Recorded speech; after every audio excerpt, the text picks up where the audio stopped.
All right, I want to welcome everybody out to BizNinja Radio. We've got a really cool guest today, and it's not just in the name. So we've got Jason Helmer, and I've known Jason on digitally here online for a few months now, and I've seen him just always drop value bombs and help people out and just be a true professional.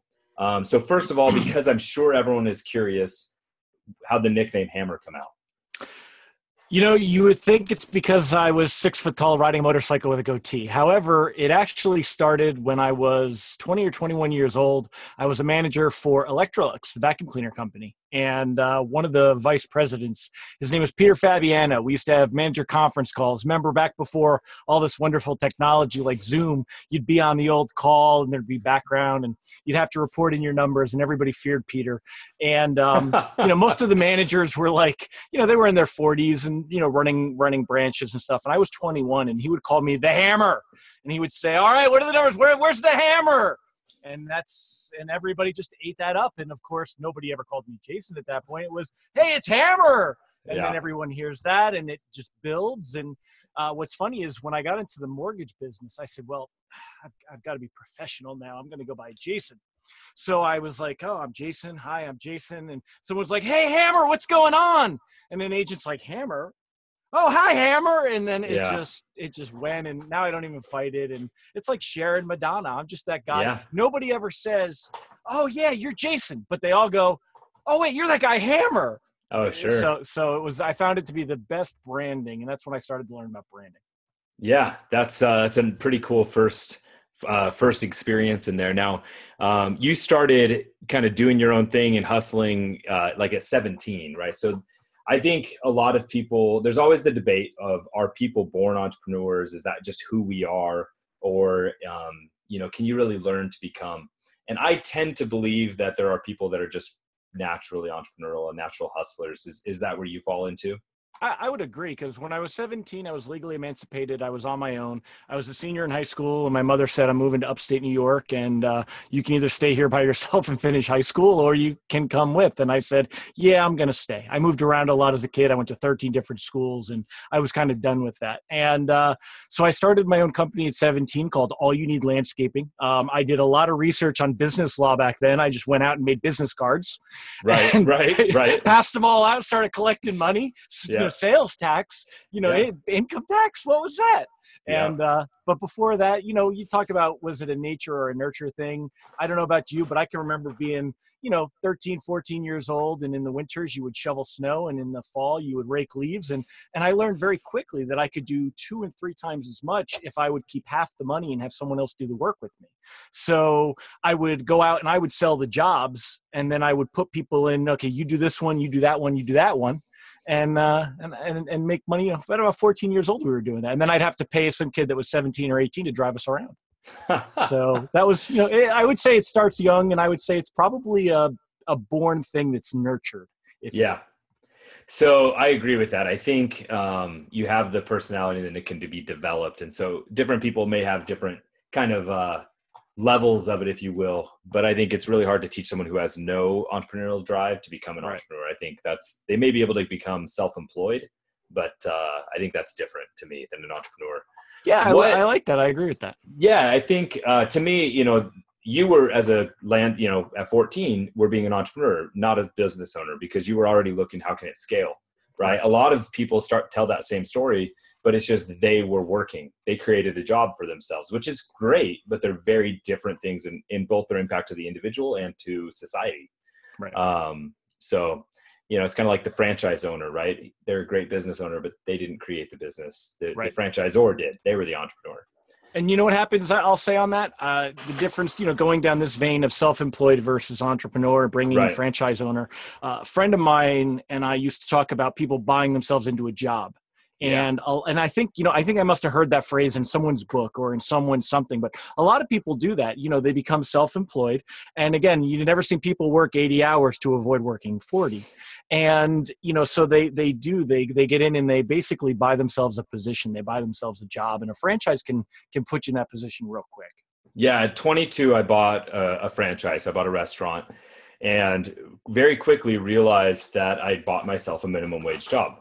I was making sandwiches and frozen yogurt.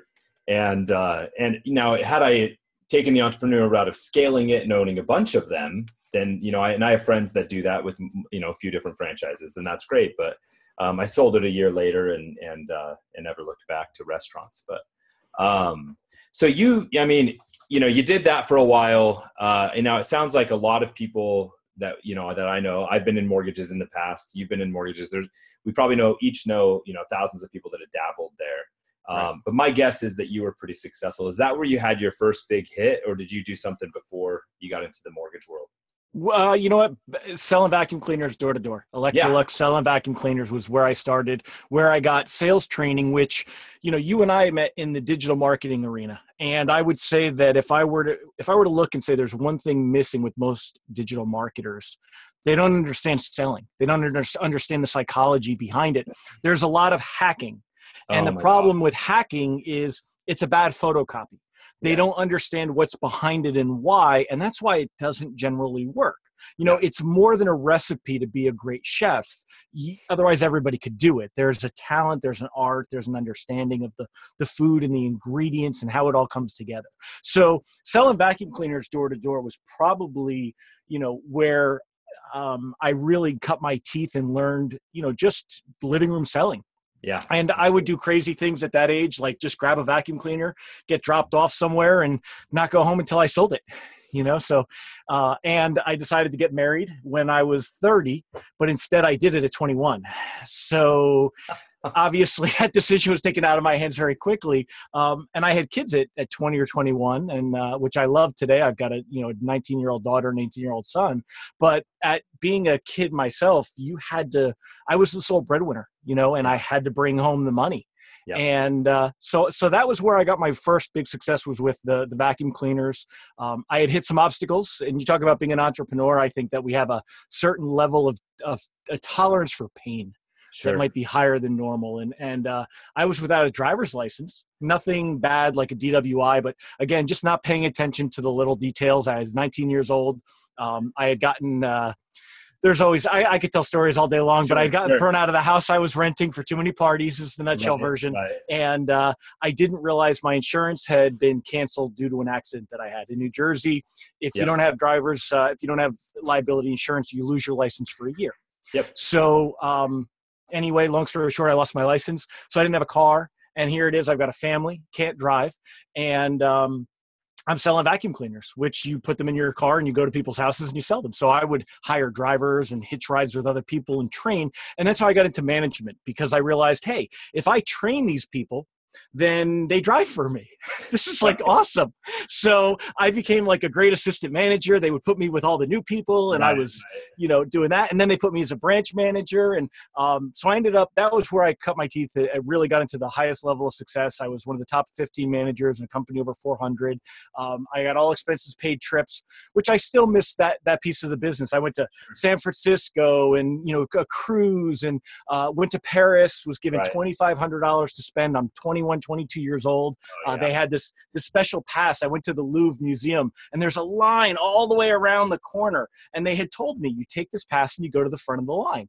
And I'm thinking somebody's going to they're going to come after me if I walk to the front of this line. But I walk to the line, I show this ticket to the guy, and he takes us around to a side door and brings us into the Louvre. It was that was the coolest thing. And I was hooked. So once you get that taste, it's pretty amazing. Because success gives you, and those kind of rewards,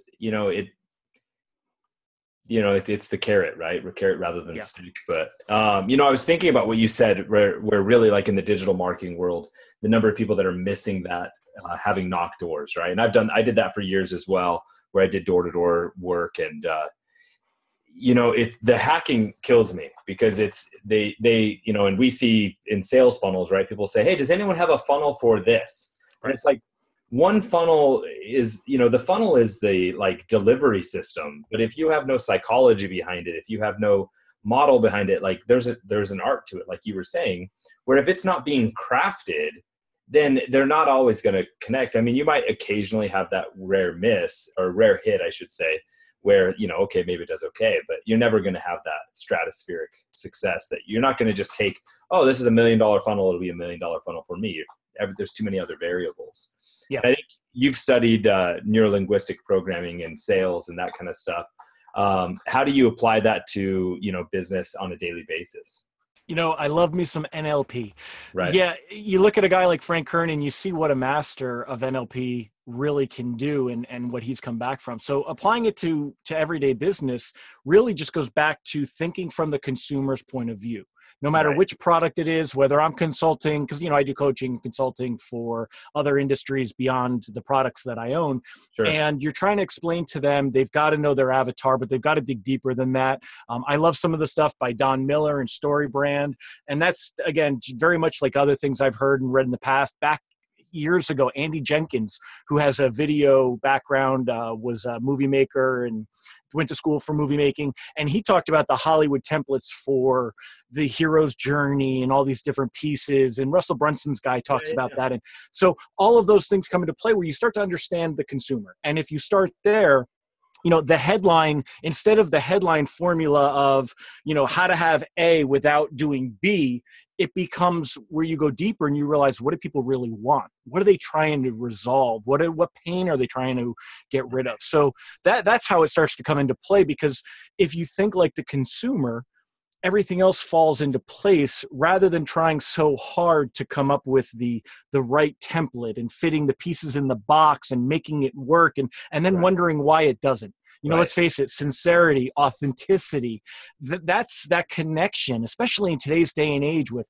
live streaming video and the casualness of our consumer and millennials and Snapchat. And, they expect real. They want to see that integrity and not just something that looks like it was calculated because, some guru gave you this great box formula and a three module box set. Yeah. Polished and perfect has become secondary to real and vulnerable. And it's a great opportunity for marketers because, you can kind of peel back the kimono and just be more open and start, but you also then have to be okay saying no to a population, right? And that's been being willing to polarize has been one of the things I've had to learn, right? To say, okay, no, I don't want to appeal to the whole segment. I've got to say no to some people, and not only say no, but push them away. Yeah. That was a problem that I've run into as well. And again, being the guy Helmer and, I worked for somebody and he said, well, I want you to be Jason. And I said, no, I'm not going to be vanilla. I don't want to please everybody. I don't go out of my way to aggravate anybody. But you look at guys like Ryan Stewman, look at the success that he's enjoying, that overnight success that took him years and years. Yeah. I've watched him for years, but he really clicked when he built a tribe of people that think and act and talk like him, and they're comfortable around him, and that's why a lot of what he teaches will work for them. When you try to be everything to everybody, you're nothing to anybody. And so I agree with you there. And so I mean, you've got a lot going on, and you said something to me as we were preparing for this that really resonated with me, and it was two things. You talked about having dinner with your family set in stone, and then you mentioned basically this whole concept of the glamorization of working, all night and not having, if you went to bed broke, then you shouldn't have gone to bed. Right. Like, I agree with you that that's wrong. Right. So let's talk a little bit about just like work-life balance, if such a thing exists, and how you're managing that, even though you're seeing success in your business. I think, the word balance is a great word because it's something that you never seem to achieve. It's always bouncing one way or the other. And, it's funny that you bring those two things up because that was in Facebook Messenger. It was when we were setting up the time for this. And 6 p.m., is my dinner time, and we have a sit down dinner. There's never any phones. There's never a TV on. And it's been that way for the entire time that my kids have grown up. And I can really say that that's had an effect on our family structure that I never would have known because I didn't grow up with that. And it's something that my wife, when she first said, well, you turn the TV off when you eat dinner, I'm like, what? No, the TV's on all the time. I mean, come on. We don't ever turn the TV off when I was a kid. And I have to say it was huge. So, and that was something too, as well. You're talking about balance. I don't think there ever is balance. There's always something that's not getting done. There's always something that it's triage. You have to figure out what's most important. And having, holding true to, okay, well, it's going to be my family and what that means, that can be hard. There's certainly things that we've given up. I went broke in 2009. It was the most distasteful humble pie I have ever eaten in my life. And I hope I never tell you, anyone who's ever made money, it's because they went broke first, because Sure. you never want to go back there. And, but we were forced to make decisions at that time. My mother had just passed away. I was not a day late on a single thing, but everything had just mounted. I was in the mortgage business at a time when they had the mortgage meltdown. Yep. And no matter how much time I was putting in, it wasn't working. I was alienating from my family. We were in a big house. I was always in my office. I was, my wife was in her section. My kids were in theirs. And I said, you know what, this isn't going to work. And we downsized to a 1,300 square foot house. And we were on top of each other. And it was the greatest thing that happened, because we were forced to interact. I was able to cut a lot of that other stuff out. And you decided, where was life going to be? And my focus was always, I'm a scoutmaster. I've run my son's hockey league. I was always the coach, my daughter's soccer team, and years of that. And that was all important to me.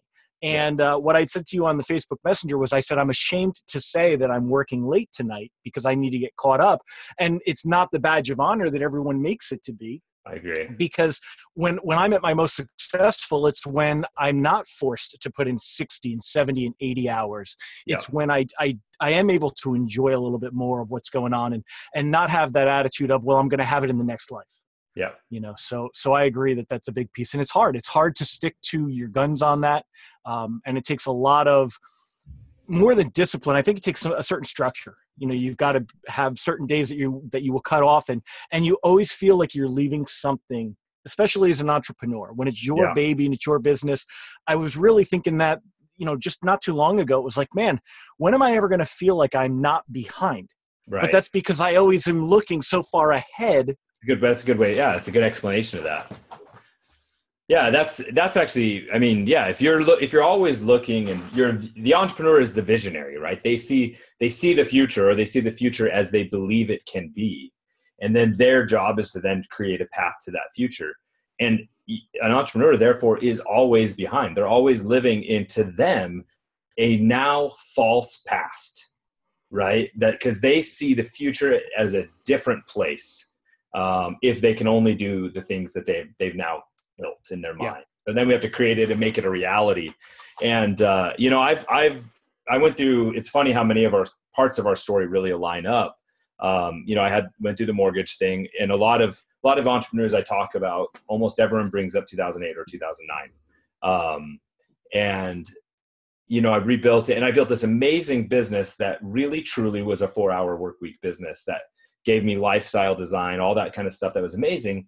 And I slowly got away from that. And then I get to this place where all of a sudden it's just like thousands of plates spinning and nothing getting done the way I want. And so now I'm back to that point of, how do I bridge the next step to get back to that, the next level of success, but also like in the life that you actually want. Right. So what do you do when you see somebody come in and says, man, I just have way too many things going on. I've got all of this. I'm too busy. I'm working 90 hours weeks, right? What's the hammer going to say? Well, the first thing is that you have to decide what you're going to cut, as painful as it is. And nobody wants to do that. We want to think that we can do it all, and we don't want to let anything go, and we don't want to say no. And you really do. You have to focus on one project at a time until you can get to fruition.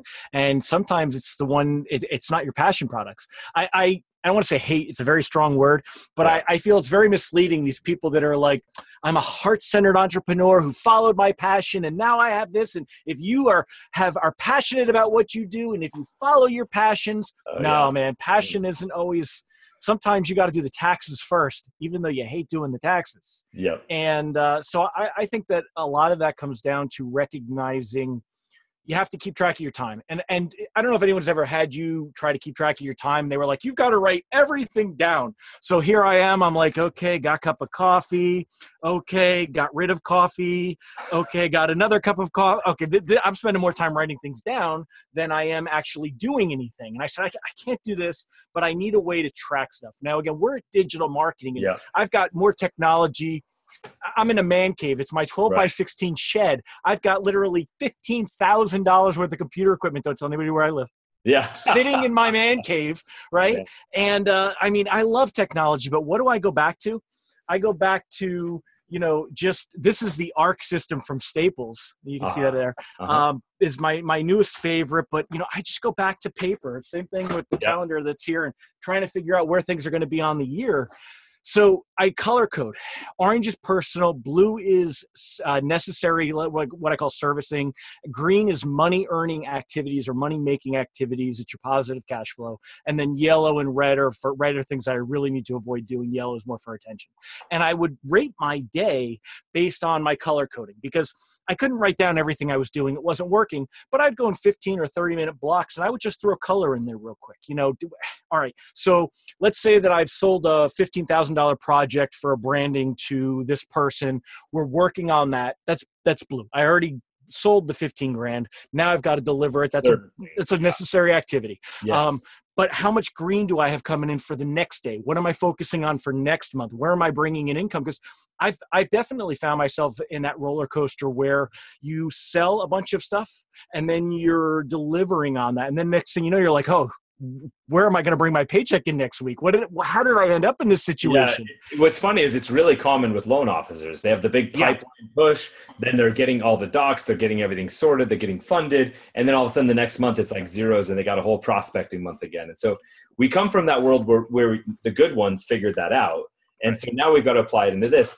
And what's interesting, I've never thought about it like that, but it's actually really very much the same way. If you're not growing the business, if you're not always prospecting, you're going to get the same kind of bullwhip or the same kind of lag as right. And we've got the advantage of having some evergreen products, or maybe, but when are you going to do a webinar, or when are you going to roll out a new product, and what are you doing to get there? And that's something that I've worked a lot harder on. The other thing is, it's so difficult to truly step away from things that you enjoy doing, that you say only you can do. Or for me, they're just things that I enjoy doing or want to learn more about. My project manager gets on me all the time. We're ClickFunnels guys, and I love ClickFunnels. It's like a toy, and then Mark Bangerter. So, I'm like, Mark, how do I use CSS to do like this? These are things I should not be doing. I have an hourly rate of $500 an hour to write copy. And here I am like playing inside of CSS, inside of ClickFunnels. And my project manager loses his mind. And it's like, yeah, but I really like that. He goes, listen, on Saturday, instead of riding your motorcycle, if you want to come in and build a page in ClickFunnels, go ahead. In the meantime, could we please hire somebody to do this while you do this? And he's got a great point when he does it. And I'm like, so those are probably the things you got to figure out. Where should your time be spent, and track it so it is in a way that's not so cumbersome. For entrepreneurs, most of them that I met are not an engineer mentality. You've got two mentalities in the world. You got your sales mentality and your engineer mentality. And the engineers are great. I don't know are you familiar with DISC testing, the DISC, the dominant, yes. Okay. Yeah. So it's personality testing. It's great for figuring out where someone's going to fit in your organization and how effective they're going to be. And, usually, guys like us, we're high D or high I, we're interactive, we're dominant, we're moving things, we're shaking, and we're very bad at the C, the compliance, or the focus on getting the dotting the I's and crossing the T's. And so what happens is you really have to be aware of where your strengths are. And then you've got to have somebody else that's picking up your pieces. And I know that I'm a visionary, and that's why I have a project manager who's more like a COO, and it's his job to figure out, okay, well, there's two guys in a relationship, two people in a relationship, and it can even be a marriage. There's the person who's always positive and they're running whatever. And then there's the person that's always pointing it out. We can't drive there. It's going to take too long. There's not enough gas in the car, and I'm just like, it doesn't matter. We'll get gas. I'm moving to North Carolina, and people are like, Helmer, your house has DSL. You're an internet guy. I'm like, doesn't matter. It's going to work out. We'll figure it out. I'll figure it out. There's a cable company down there. What is it going to cost me to run cable? 10 grand, 15 grand. They've probably not had a guy come in with a blank check and say, how much is it going to cost me to run cable to my house? But if that's what it takes, it's what I'll do. And so I think that a big piece of that is, really just tracking your time in a way that we can do, because we're not focused on those details, writing down everything that you do. Just color coding it has always worked very well. I love a vision board. you know, goals, smart goals. Smart goals are great, but I love dumb goals. Dumb goals are those big goals that you know, your stretch goals. They're the things that you're really pushing for your vision at the end of the year. And I love a vision board. I'm a very visual person. Every year I've done a vision board, whether that was back in the day, we would take cutouts from magazines and paste them, you know, with glue sticks. Now I do it digitally. And, you know, I love looking at the vacations that I have and the things that I've bought, because they were on my vision board. And like this year, 2018 Harley, you know, I want a new bike in August. My house was on there, and I'm closing in May. You know, awesome. The house that I'm buying, you know, it wasn't for sale. I saw it when it was for sale, and they took it off the market. And then I kept telling people, I'm like, this is the house I'm going to buy. And they're like, it's not for sale. And I'm like, listen, if it was for sale once, it'll be for sale again. It's just the number. And, you know, I called the owner, and we came to a number. So it's knowing what you are. We have one of those right now where I've got it. I'm not ready to have the phone call yet, but if I shouldn't say if, right, when I get to that point, I'm going to knock on the door. And we've done it before. I've bought, you know, probably 4 or 5 houses that weren't on the market. Just, you know, a nice letter with the picture of my family, and starts a conversation. So I love that. And I love the big, hairy, audacious goals, right? So I in my little notebook, I just wrote some BHAGs. I just think it's a fun name. But I mean, I think SMART goals are important, building those milestones. That's when you're setting like the business operational goals. And that's what gets you to your dumb goals. Yeah. But then you've got to also have that thing that's just like, I'm going to be stoked when I'm on my Harley, and that future pacing and all that kind of stuff. What's the next big, or, you know, what's your big project right now? What's the big thing you're building? What's getting you the most excited other than CSS and ClickFunnels? So the brand I have now is Originator Success, and it's really providing, I want to say modern 2017 type online lead generating tools for mortgage originators. Your average originator is in their 50s or above, and you know, they've done things the same way for years after years, and nobody ever goes out of high school and says, I'm going to college because I want to write loans. It's just one of those industries where we kind of fall into, and it's a lot of great people, but none of them that you ever talk to ever really planned on going there. So my point with that is, nobody ever gets educated on what they need to do to get there. They learn from everyone else in the industry. So, you know, there's a saying, you never follow advice from someone more screwed up than you are. And yet that's kind of what perpetuates those problems. So I'm very passionate. There it is. I'm following my passion. And that's why I'm losing money, by the way, because I'm very passionate about providing very affordable solutions to originators. You know, stuff that I see other people doing for $100 a month or $200 a month, I do for $27 a month. And my business coach says to me, what are you doing? You know, this should be 3 times the price. And I said, but it's not just about the money, it's the value. And it sounds cliche, but a lot of us that have achieved success, we are, you know, grateful for it, and grateful for all that we have been able to earn, and that has been opened up to us to earn. And our way of giving back is, you know, by doing as many of these things that we can that provide for other people and give them that opportunity. So, but I also, the mortgage space is a very small niche. So I want to just get this baby where it's fully evergreen, running on its own, and I'm almost there. And then I want to kind of see where else is in the digital world, you know, what else we can do to get some other people going. And what's funny is in 2010, when I ended up accidentally in digital marketing, I thought that the internet, man, I wish I had gotten in on that thing when you could have made money at it. You know, I mean, holy smokes, that must have been really cool. And in the mortgage industry, they came out with a change in regulations, and they came out with what they call the 2010 good faith estimate. And it was a radical change that mortgage originators were struggling to get their heads wrapped around. And part of the reason I've kept my nickname is because I'm about as subtle as a train wreck and about as blunt as just a ball, you know, as a heavy hammer. And I'm like, guy, you need to just get over it. You need to stop whining, and you need to learn how to take this and sell with it. And I got invited onto someone else's webinar, and I was like, I'll do a webinar. Sounds cool, this webinar thing, right? And I was on for the last 5 minutes. We ran about 25 minutes long. We didn't lose a single person. Now, this is in 2010. Webinars were not nearly as big of a, you know, people are kind of bored with them now, but it was a huge thing. And he goes, you were the best presenter I've ever seen. He goes, I just don't know how you did that. And I said, I don't know. I just told them what I did and how I used his product and how it worked out. And people were loving it. And I said, I'll tell you what, though, I have this idea for this good faith estimate where we can teach originators how to go out and sell with it. Now, he had an audience. He had a video. He had a couple guys who worked for him that had a video show. And they had, tens of thousands of originators that were watching. And I said, so you've got the audience, which is, the traffic, if you will. Yeah. I've got the content. You're a guy that jumps from project to project. Who's your assistant? Because I want to talk to them so I can get this on the board. So we got it on the board. We did 4 webinars. We made $45,000 at $37 a pop. Oh, wow. The last webinar had 600 and something people on it. I was using GoToWebinar. They had a technical problem. There was some guy from another call on the webinar on his cell phone screaming the whole time, for a 15-minute stretch. I lost 3/4 of the audience. They were like, mute that guy. I'm like, guys, this is not us. I had somebody else running the webinar. She's like, I don't know what's going on. And I ended up having to re-record the full 2-hour thing, get it out to everybody and make good on it. And we had not a single cancellation. So, but anyway, $45,000 on 4 webinars. And I'm like, I like this internet marketing stuff, that's what really got it going. And then I started building a product that they had called Radlercom, which was a mortgage-backed security data feed service. It was provided alerts to mortgage originators when the markets would move. Yep. And I built up this, recurring revenue product for somebody that they didn't need to give any attention to. And they were making, just let's say for round numbers, let's say it was about $70,000 a month.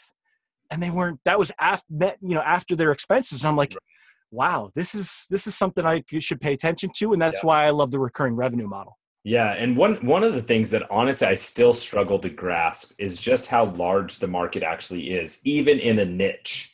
Yeah. So even in a niche of mortgage originators, the ability that you're able to have a webinar that has that many people that are able to buy it. And there's still thousands of people that never even heard about it. Right. Yep. And I have no idea who I am. Yeah, when I hear of niche supplements going from $30,000 a month to almost $1 million months, I'm like, are there that many people that really have fibromyalgia and need to buy joint really? And yeah, there are. It's incredible when you really start doing the math on how many people are out there that have specific pain points of mortgage originators or people with specific, physical conditions or whatever. But and then learning to speak to them correctly. It really just opens up a world of opportunity. I know we're getting close on time. One less value bomb that comes on that piece, though, is when you have to recognize, too, when you've got your customer, I don't remember what the pure analytics are, but let's face it, it's so much easier if you've taken care of them to sell them the next product and to come out with things, again, for their benefit, not be for your pocket, but for their benefit, that when you do have that niche, once you develop a base or a tribe or the people that are buying from you, as long as you continue to be aware of what they need and think about what comes next, whether it's your value ladder and you go up in price, or whether it's just, ancillary cross-sell products, or refilling that fibromyalgia, putting them onto a monthly where it just automatically shows up at their door. That's where the key is. I mean, there's so much to be done. If you remember, I see so many guys and girls that are out there chasing after these courses and they're chasing after the new dollar, and their Facebook advertising and they're this. And I have done a terrible job of any of that stuff because I have a list and a tribe. I have somebody that called me up the other day. They were on a webinar. It was a $2,000 product. He goes, Helmer, I caught the last 15 minutes. I put in my credit card. What did I buy? And I'm like, Joe, oh no, I hope you didn't, because you already have half this stuff. It was a package. I'm like, oh man. So that's when people you get that. And that bought in, that vested in what you're giving them. Sure. And the Russells have it. The Frank Kerns have it. Russell Bruns, the Ryan Dices have it. It's like, okay, whatever you have, count me in. That's when you can feel good because you know that you're delivering. Yeah. And you know that it's working, and it's just a win-win. And that's to me, that's always what I'm looking for, is a win-win. Absolutely. So. All right. So my big last question that I've asked everyone since I started the show is, and you kind of covered a couple of them. You got one that we already know of, is we work to live, right? So we do these things so that we can live the lives we want to do. What's one major item on your bucket list, right, that you're going to accomplish here in the near future? I know you got the Harley in the house and you've been to the Louvre. What's one other big thing you want to do? I would love to get up that Pacific Coast Highway on the bike. So that's Nice. something that'll be on there. I love it. That'd be great. Well, I want to thank everybody for listening to BizNinja Radio here on ABC News. You've been on with Jason Helmer and Tyler Jorgensen. Go out and do something.